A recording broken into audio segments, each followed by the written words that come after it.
Welcome to TradeTheMBI.com. This is John. This report is for the 5th of August.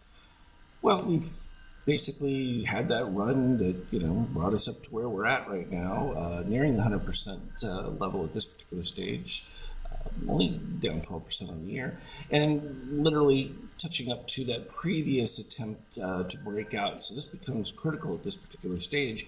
You would need to see that breakout past the previous, little bear run that took place right there. And at a critical point, because we're starting to see the potentials for a DOC spread where cyan moves above the green and red DOC. Red, for that matter, is still rising. So some of those are positives. We also have the shakeout gold starting another tick upward.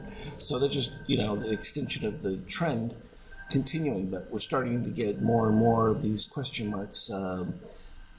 Is the Fed going to reverse course and ease when we're starting to see some of the signs that suggest that maybe it won't be necessary to ease because oil's coming down and some of the disruption elements that promoted, the higher inflation are fading.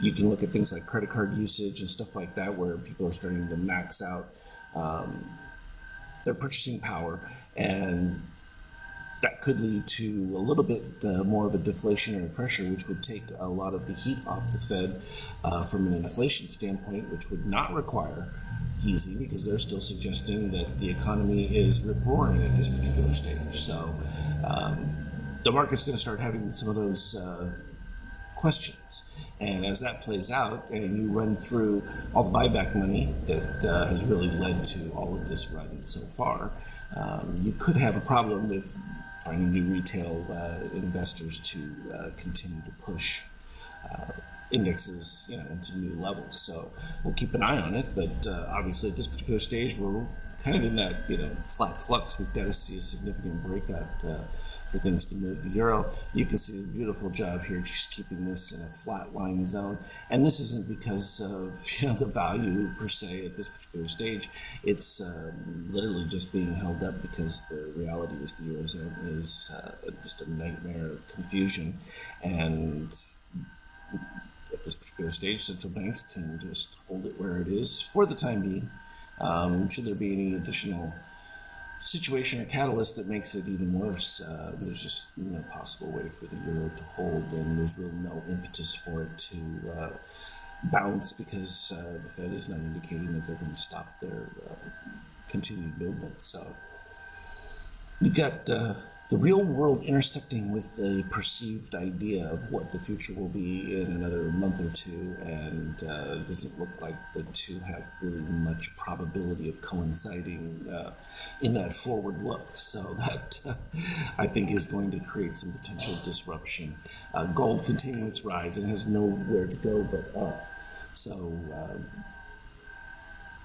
be surprised to see that turn around anytime soon. And there it is, the oil starting to break down below the lows, 88. And that's just going to relieve a lot of the pressures that have been constricting pocketbooks and that. So that may free up some discretionary spending to keep the economy from going into a tailspin, because that literally is the major drain. So from its peak, you could be off as much as $1 a gallon in some places for gas, and that doesn't sound like all that big a deal, but it makes a huge difference in the aggregate when you're thinking of the number of cars and people using and what it does to their discretionary budgets. So from a TLT standpoint, still holding it relatively low, given what the Fed has done with rates, and that we should be heading to higher rates and moving lower on TLT. Not happening yet because there's just a mass flow to treasuries looking for that safety. And again, that also puts pressure on the market too, because then you stop having liquidity. What we're not seeing from the market at this particular stage, though, is any strength or activity of shorts really trying to attack situations, and that's left kind of just the market to rise under its own power, so to speak. But that could change rather quickly. Bitcoin still right in that range. Nothing has changed with that. Still fairly effective from following just the indicator reads on it.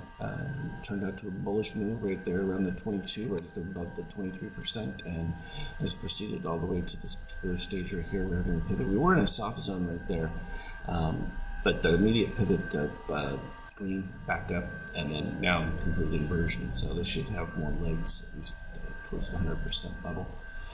And ETH again also a little bit narrower from its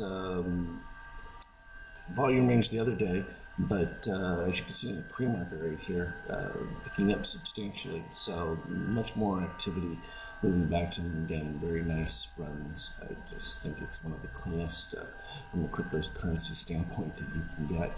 From the 50K, you can see it's relatively just straight across. There's just not a whole lot happening with any of it. Both long and short, you could take advantage of it. Where I think has been the most fun is the intraday, because we've been seeing some very nice up and down moves in between, and relatively straightforward as far as the signaling on them.